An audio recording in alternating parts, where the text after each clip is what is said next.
Good evening, everyone. Welcome to the FCCT.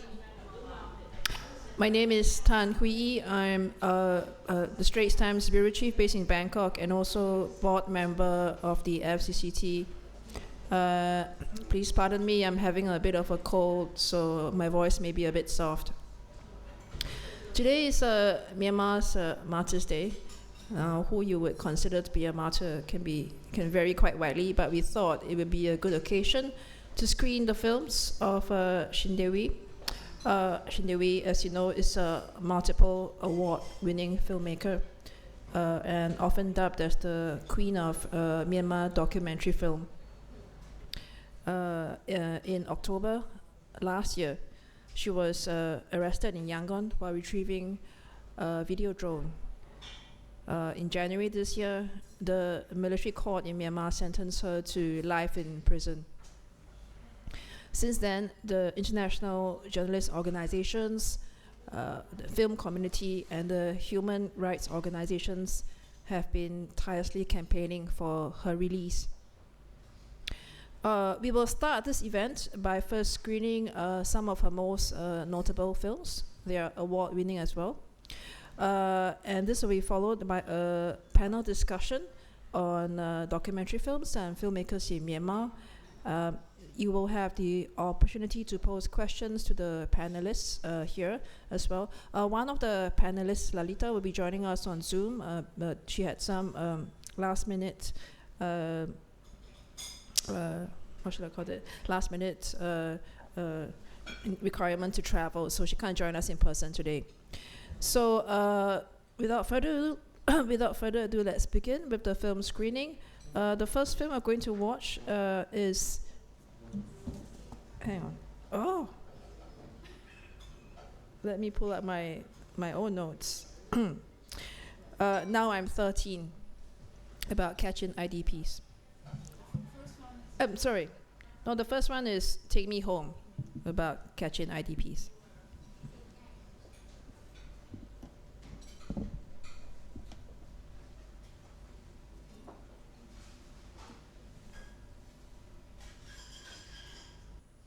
Now, please, may I invite the panelists to come on stage, as well as Lalita to log on online via Zoom.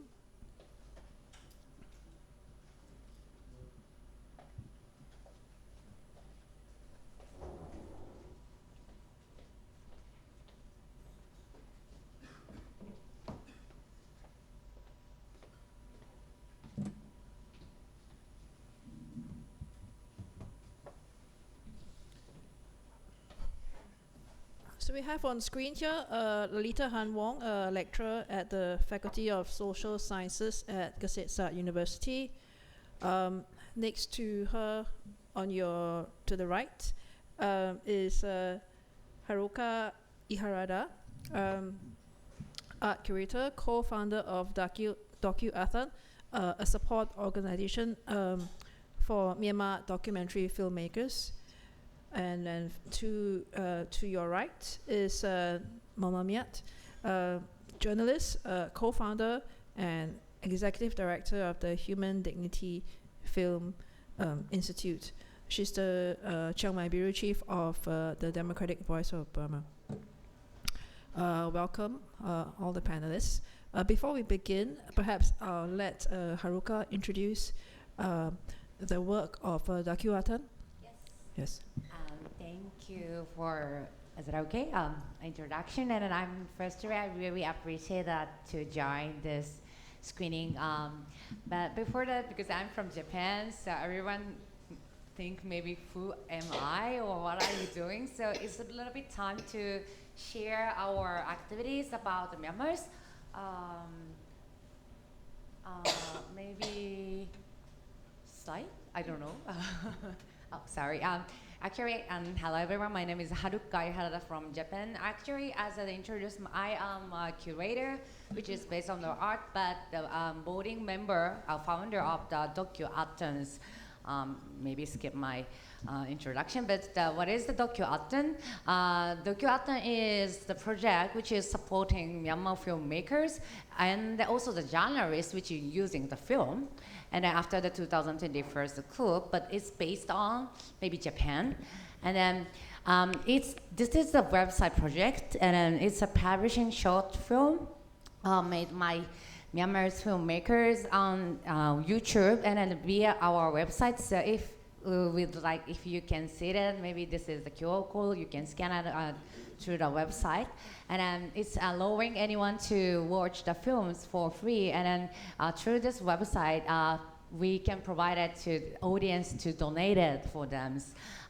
Project name of the Athan is maybe the boys or some opinion in the movies. So we set up the title of our project. But this project, like this website, we introduced the filmmakers and then also the film as via the YouTubes in English and in Japanese.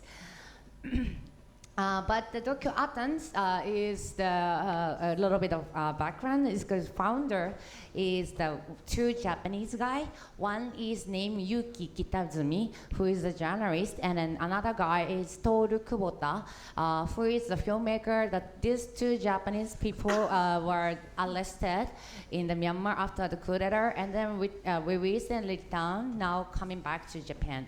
And then two of these guys is the founders of the Docu Athan project, and then I was the art director positions. Yes, and then our project will be run by the supported by civil Japanese volunteers as well.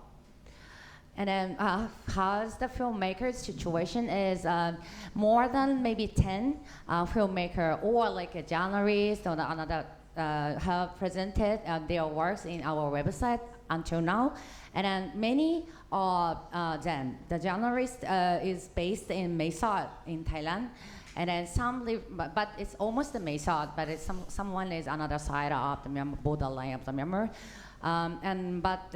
It's many of these filmmakers work documentary. Almost the film work is documentaries.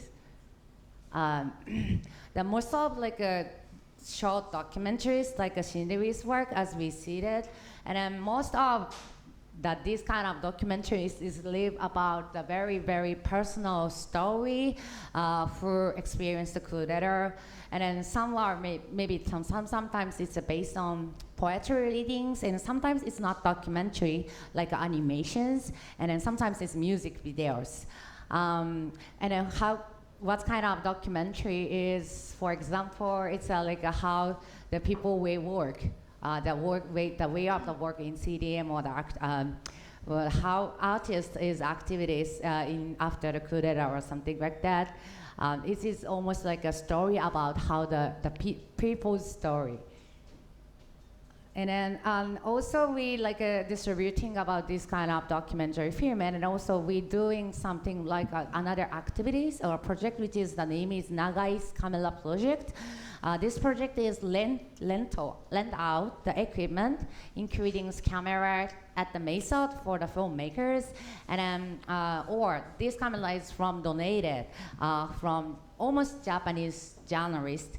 Or donated a camera or something like that. But the title of this Nagai is, this project is also a perspective of memorial actions for Nagai Kenji, who is a Japanese journalist who lost his life during the another revolution before. Then for memory, as a memory project, we do this camera project as well. The another thing is also, we not only provide their work online, but also doing some civil screening in Japan. This is one of the photo of doing in Okinawa Island in Japan. But we also doing screening the Myanmar's filmmakers' work held in very various, but it's small community. For example, just including the community people from the Myanmar in Japan. And then also they have people working on another political issues in Japan. And then it's like this, we throw the message and then throwing out in the SNS. Maybe the finally, for example, in Japan, maybe the screening of as screening about after the situation of Myanmar is a kind of like a campaign. It's a very good effective of the campaign. This is, for example, one of the film, the director Kopal, winning of the, people from Myanmar based in Japan organizing the huge screening event in here, like this one, and then also this is a film festival about not only the documentary film, but the various film about the coup d'etat.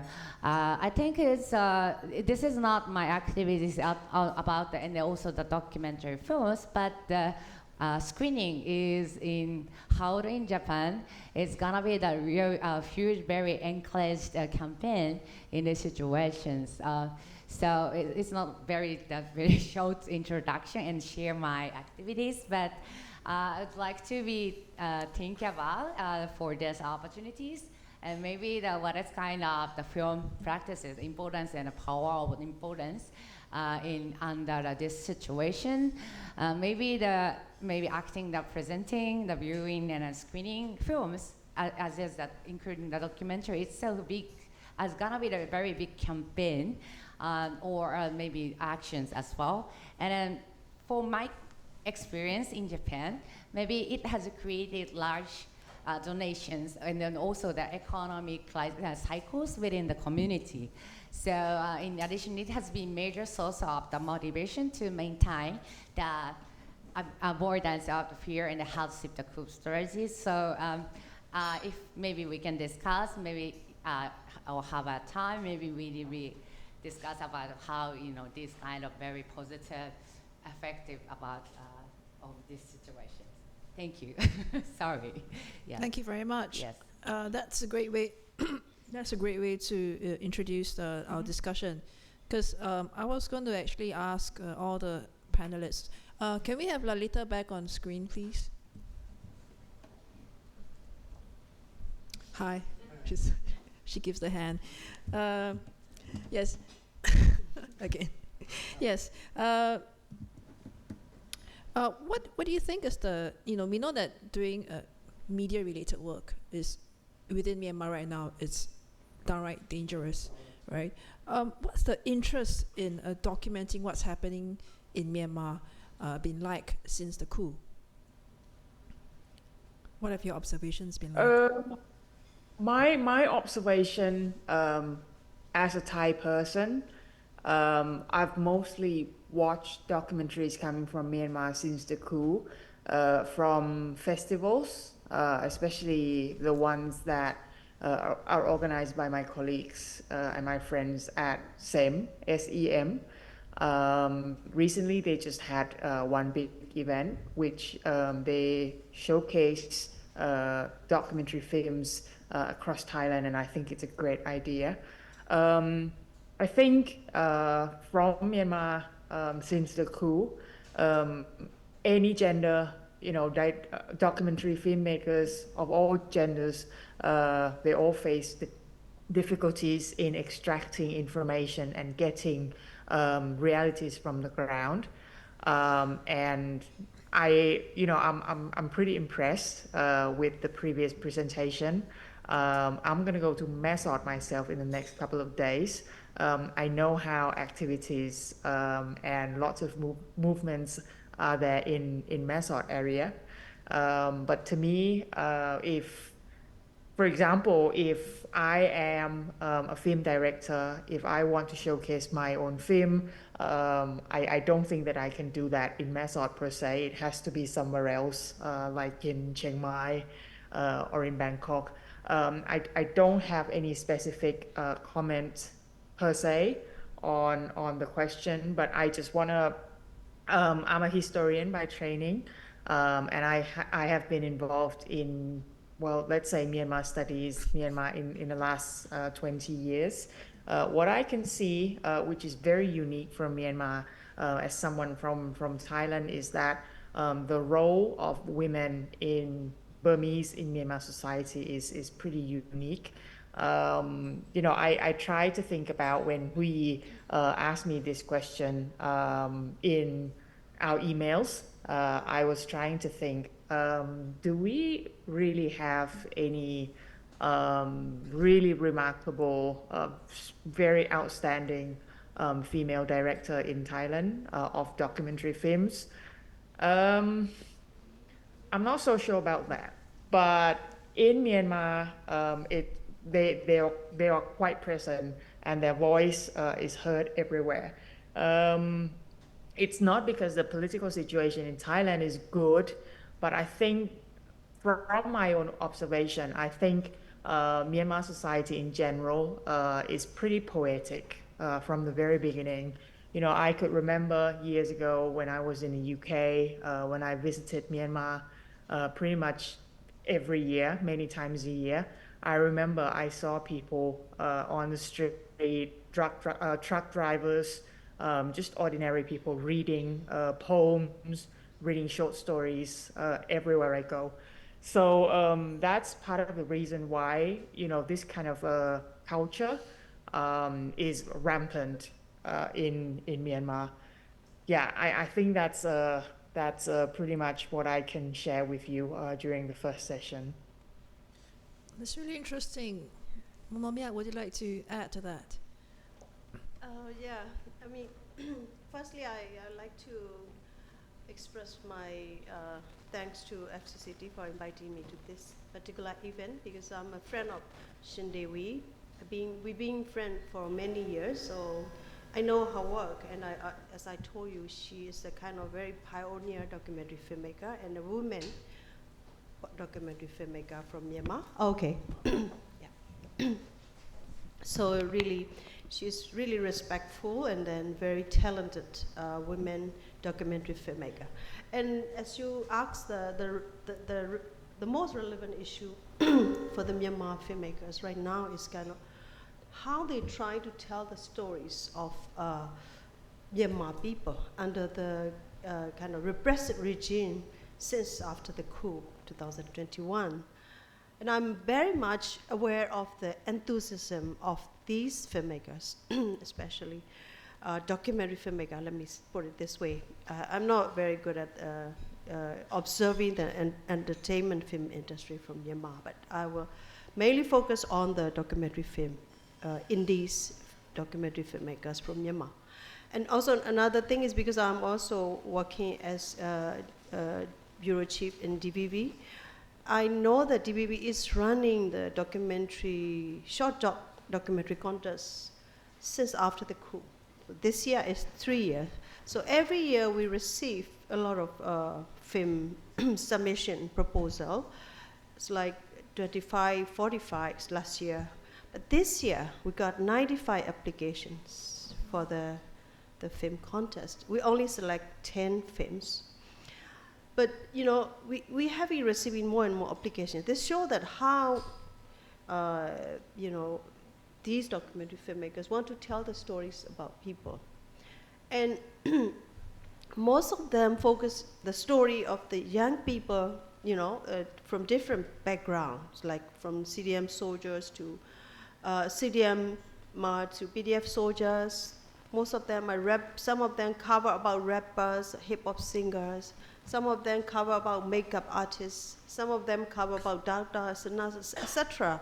So the filmmakers know each and every one from Myanmar has a story to tell. So that's how they try to tell the stories. And this year especially, we received, among the application, we received about 66 applications from male directors.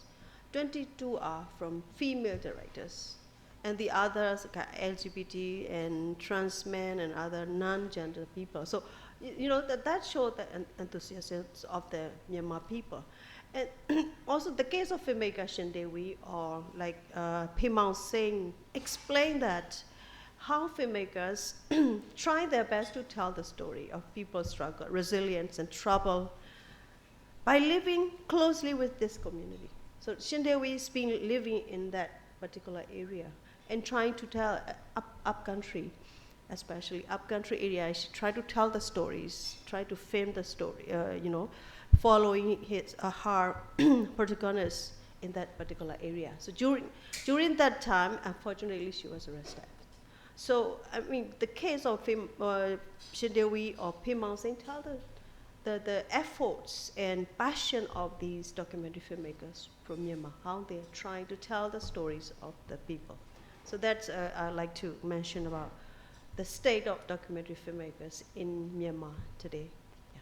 Sounds like there's a lot of interest. What would you say about the quality of the work that's being produced right now?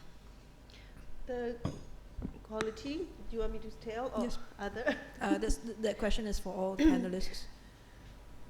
The film quality, I'm one of the jury members of that short doc contest. I must say that every year film quality is getting better, getting better.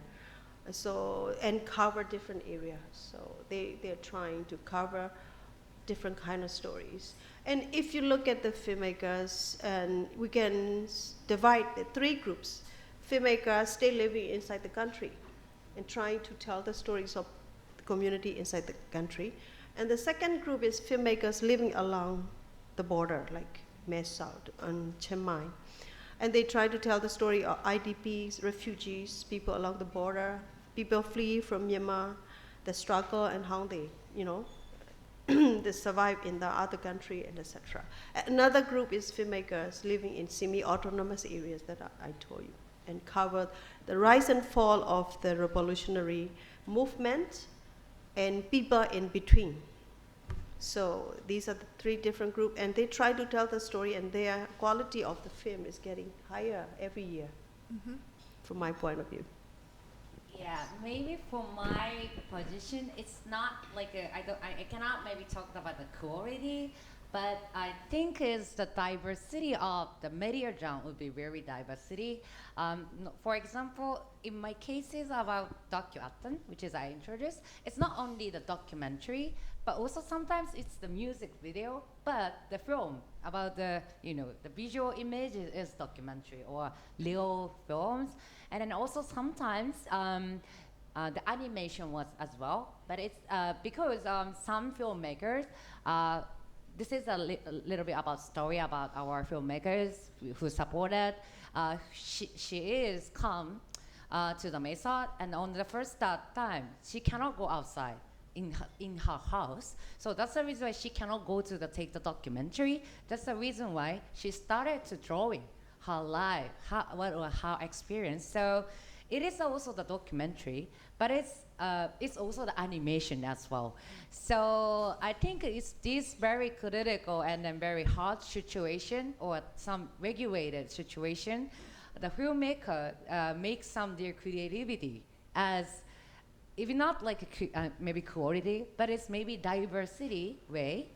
It's a very creative way. So. Yeah, maybe for my comment is as well, maybe it's very diversity because of the hard situation as well. That's really interesting. So rather than being limited by the circumstances, they've actually used those constraints to create new forms of content. One more? Yes, sorry. please. Can I Yes, please go ahead. Yeah. can I rephrase the questions? Rephrase. Can you repeat the question? Repeat. Yeah, sorry. No, I was just commenting that rather than being constrained Yeah. by the circumstances, they have used those constraints. They have leveraged on those constraints to create new forms of content. Yes, because of they have so many regulations. Right. That's the reason why they also make some creativity, maybe to fight us these kind of regulation. Right. Right. At this point, I want to turn to the floor because we actually have a very short period for the panel discussion today, and I don't want to take up more time. If you have questions that you want to pose to these panelists and you're bursting with comments, so if you have any questions, please raise your hand. Make shout out if you want to speak from the floor. If not, I'm going to continue posing questions to the panelists. No one? Okay, I will continue. Oh, there's someone. Yes, please.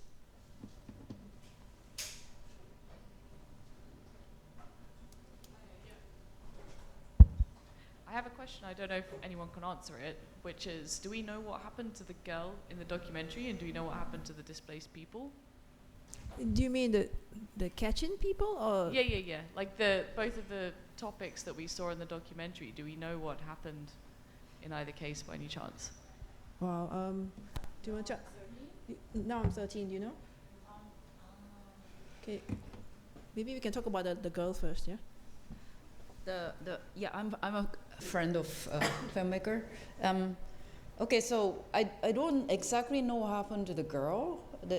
In the protagonist, and I'm 13, but the interesting thing is that Shin Daewe talking about the women filmmakers and then the women's participation in society in general in Myanmar. The Shin Daewe and the other women filmmaker, to shame, they went to film in the Bagan area. Couple of times. Once is for this, and then the other is for other films. And the women, the young women in that area, they were so interested in them that these two women are going around with big film cameras and then all this lighting and everything, and they were surrounded by the local girls. And then they were asking, so what is this? And then what are you doing? And then so they explained about, this is a filmmaking, it's a camera. And then they were so interested, they wanted to learn filmmaking. And they ended up, some of the girls ended up coming to Yangon to really further studying film, and then ended up like real well-known filmmakers themselves, winning the film prize, just like a Shin Daewe. So yeah. Were these the goat herders who later became filmmakers? No, that not the girl. Some of them who are probably not in the film, but who are watching the filming. Yeah. Wow. That's really inspiring. There are lots of women filmmakers. Yeah.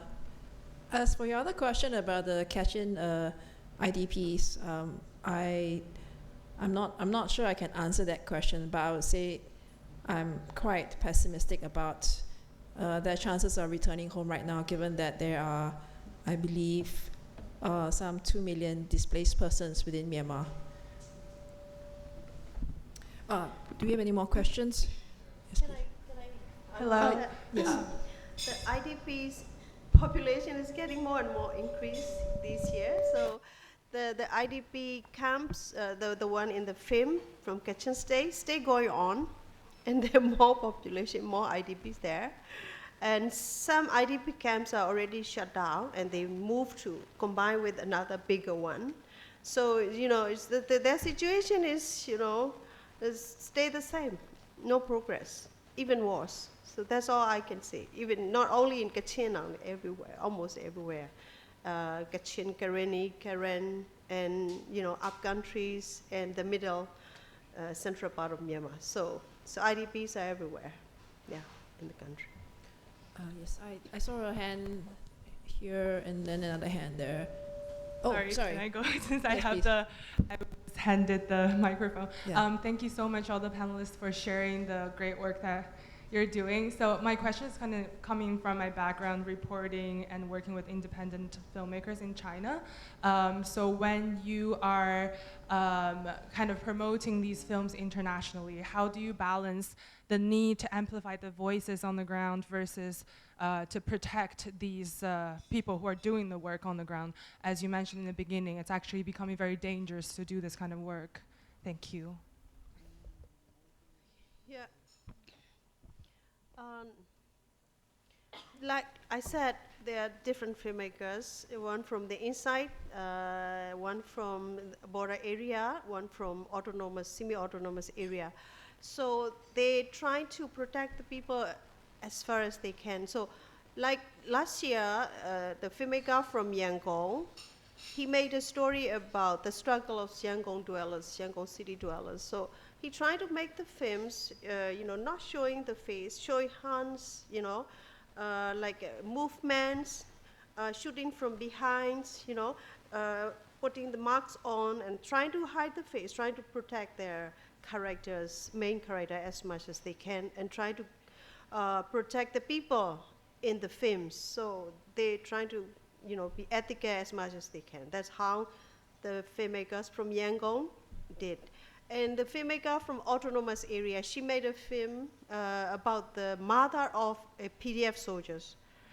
And she asked permission to shoot, and then the mother also allowed to use her face because her area is semi-autonomous, no soldiers. So she's actually she allowed to use her face. So it's like no hidden, no mask. They try to shoot it like real photos, real stories of the real families. So because they have that privilege that they have kind of freedom in their area and they are more secure, then the area was controlled by the regime soldiers. So they have confidence to show their face. And the filmmakers living along the border, they mainly cover IDPs or refugee people. So they don't need to use masks because they're already in the IDP camps or refugee camps, so they can show their face. So it's different people, different filmmakers try to protect in their own way. Their people from their own, yeah. That's as far as I know from the films we received from last year. Yeah. Good.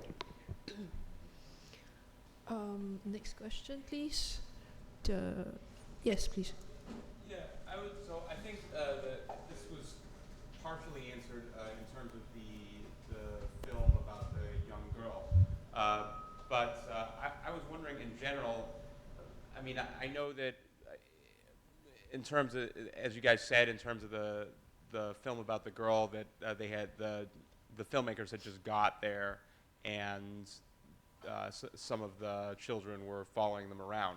But aside from that, aside from just, this kind of happening unplanned, was there any connection, like prior to the documentary, was there any history of the filmmakers like being associated with these communities or knowing any of these people, or what was the history of their connection to their subjects, if any?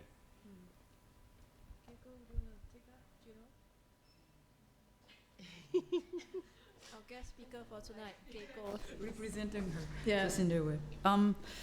I don't know the background story, specific backstory of those two films. What I know from about Now I'm 13 is that actually the Shin Daewe went to research about the bigger subject, bigger documentary film. And she went to research and then kind of filming around. And then somehow happened to meet this girl. Yeah. And then just for the, because the Shin Daewe started to be very interested in this girl, so she's kind of like filmed her as a kind of like exercising for the bigger project. Yeah. And then like ended up, this film ended up like really award-winning itself. Yeah. About the Kachin, probably because it's a kind of mass, and then they had to focus on this woman, right? And the Kachin IDP. I think probably they was a result of the research that she made. She's a very, very diligent researcher, so she probably, because of the research, she kind of she made a candidate for certain subject, and then she selected this particular woman to focus on. I think that is my, I suppose. And then she really travels around the whole country, and as an activist and then documentary filmmaker. Yeah. And then maybe Momomia can. She's also a film friend.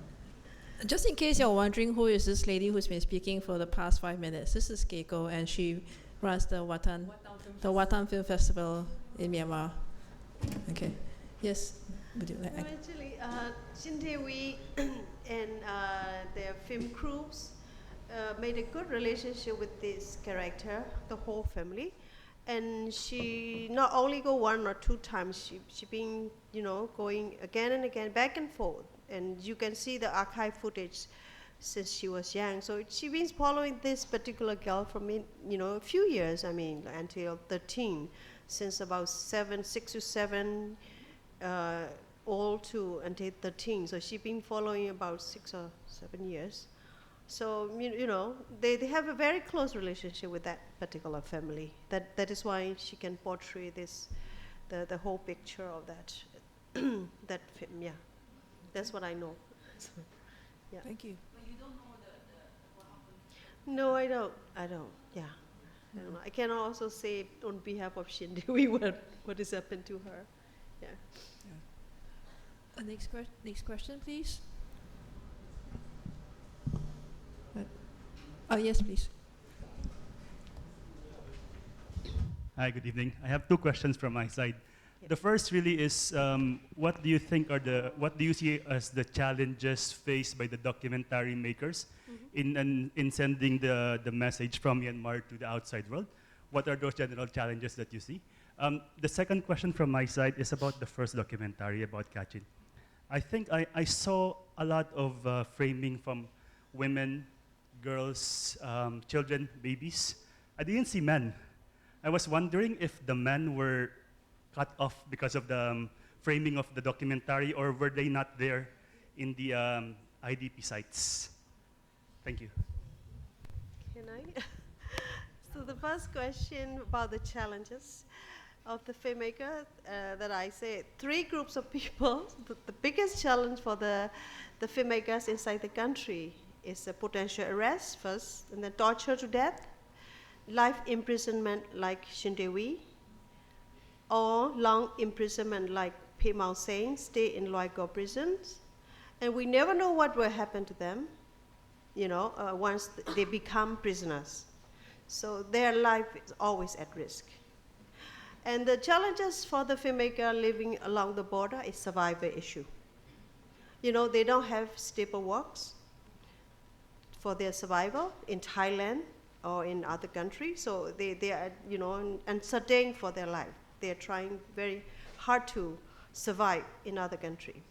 The third group, for the filmmaker in semi-autonomous area, is security issue. They can be attacked by different armed groups, whether it is SAC soldiers or local armed groups, and they can be attacked by airstrike at any time, and they can be attacked by the heavy artillery during the fightings going on, and they can step on landmine while they are following or they're filming, following their protagonists. So they're always at risk. So I must say, what the documentary filmmakers from Myanmar try to do is try to tell the stories of the community they're living together with. So that's all they're doing. And despite all these hardships, they're doing that. For your first question. But second question is about what? Can you repeat it again? I didn't see the men in the... Oh, yeah, I remember.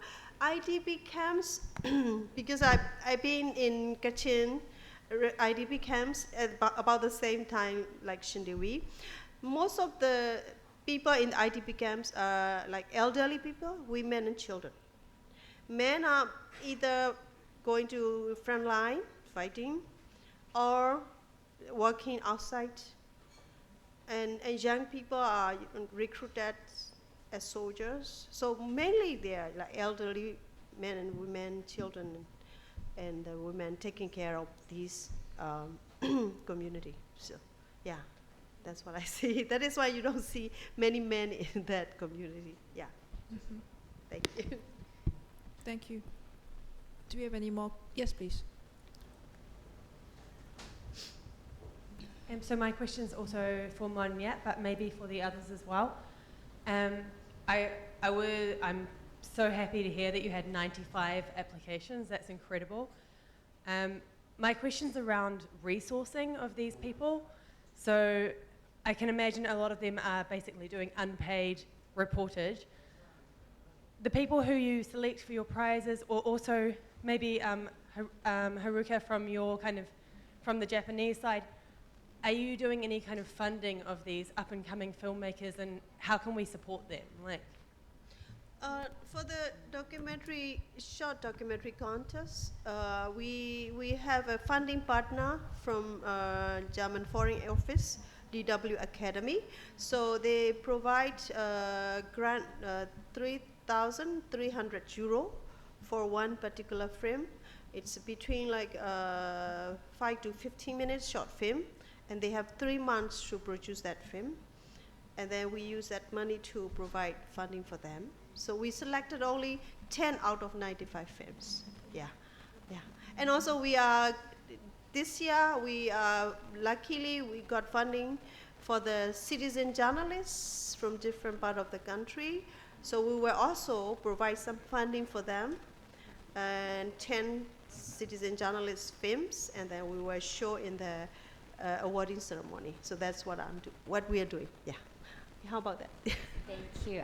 Actually, yeah, that's very good question, well, good point, because we also really have some difficulty of how to make the money for those. And then actually, we, as the Docu Athan, would like to be provide a very, very small grant, just like a $200 for how to start it again, some like a workshop or some any creative activities for the young generation of filmmakers in Myanmar, but also from the Myanmar, but also we also, this is our challenges, how to, make some new economic cycle to provide, to release or to support Myanmar's filmmakers and then to distribute.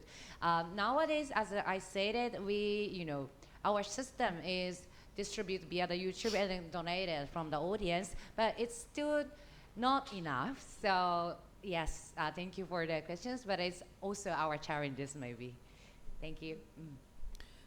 We are running short of time, but what you said, you mentioned just now, perhaps is a good jumping off point for me to pose the final question to all the panelists tonight. Really, what can people outside of Myanmar do to help Myanmar people tell their own stories of what's happening in their country through documentaries like that? What would you suggest that we people sitting outside of Myanmar do to help? Lalita, would you like to start? Actually, I would also like to go back to the previous question on now I don't remember exactly, but okay, let me just grab these two questions and mingle into one. From the Thai perspective, now I remember. I remember that I recently watched one short documentary film on challenges that a number of Myanmar people, especially young people, are facing in Thailand. Do you know that Thailand is we house millions and millions of Myanmar people, not just workers, but we do have CDMers. We have people from all walks of life from Myanmar and beyond.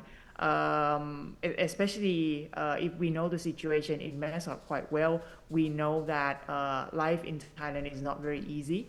I work pretty closely with the government, so I know for sure that lots of people do not have a residence permit, they don't have working permit, so their lives are at risk actually. One thing that I like to tell you is that I'm pretty happy that this kind of voice from the Myanmar CDMer or young people, they're trying to give this voice to the Thai government and to the Thai society as well, which has a bit of effect. I wouldn't say that the effect is so great right now, but at least it's something, and it's now moving towards something pretty positive. For example, today or maybe in the next couple of days or coming weeks, There will be one parliament hearing on the revision of Thailand's policies on migration or modern day irregular migration. So I wouldn't say that the Thai government watches all these documentary films, but I think that artists and Myanmar community are also responsible for giving this voice, trying to be heard as much as possible, trying to be connected to the country where they are living in. And once again, I just want to emphasize that Thailand is also an important place for Myanmar people right now. It's easy. Well, I don't say it's easy, but it's convenient for Myanmar, a lot of young Myanmar people to operate from this side. So yes, that's my conclusion for these questions. Thank you. Haruna? Yeah. Okay. It's simply keep continue together as the protest. Maybe this is the answer, but practically for my positions, maybe the film about like a documentary, even not the documentary or short film or cinema, the fictions as well as the animation, there are so many, I think. Myanmar's filmmakers inside, and as he pointed, borderline or outside, I think they keep to continue to making. So what is the lacking point is maybe to making some opportunity to see it. So as I said in my first presentation or some comment, maybe the screening is a very, very good function to keep to maintain their like a motivation, even outside or inside or filmmaker as well. So practically my understanding to make some opportunity to see is really effective way to continue to their motivation. And then also the another hand is, as the last questions, maybe to think about the like support economic system, to think about the economic cycle to support them. It'll be really our maybe difficulty or next, I don't know, what we should be think about that. So this is my conclusions comment. Thank you.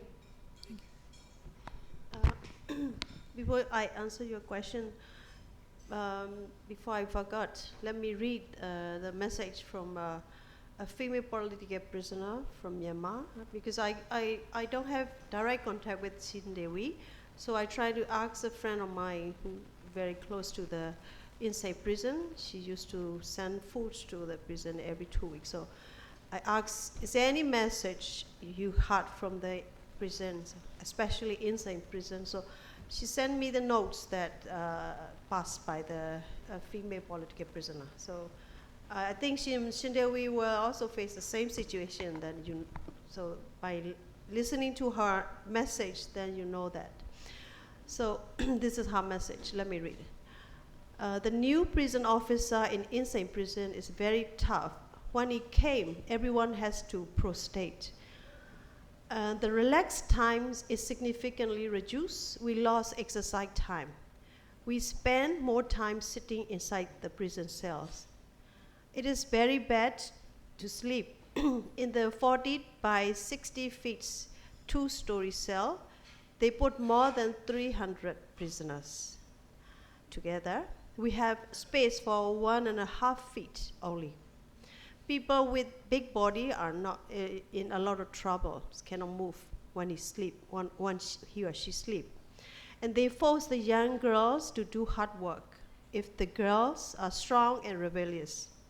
And political prisoners are not supposed to work, but boys in the prison cells are forced to work too. Any kind of political movement in the prison was savagely suppressed. What is worse is that because it's a rainy season, there is no place to put the clothes and they don't dry. And we have no choice but just to wear the wet clothes every day. So that is the message I recently gathered from the female prisoner from the prison. So that before I answer your question, so I try to share her message. So what is the question again? The question was, what can people outside Myanmar do to help Myanmar people tell their stories through these documentaries? I would like to tell the people from outside of Myanmar, not remember about Myanmar issue, just only in the time we show the films. Please bear in mind that people from Myanmar are suffering between the wars everywhere. So, try to think about the plight of people from Myanmar and try to support as much as you can to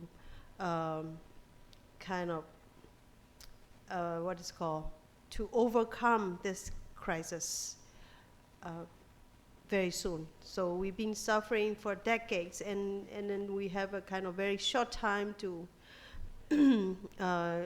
have limited freedom and democracy, and we stay hunger for that and try to get back to the stage we've been so far for 10 years. So thank you for your support anyway, and try to support more for people from Myanmar. Thank you. Thank you very much. So please offer resources, offer screening spaces, and any other kind of help you can give to help more documentaries like what you saw tonight to be made. Please join me in thanking our panelists here as well as on screen. And thank you for joining us. We hope to see you again for our future events at the club. Thank you for hosting.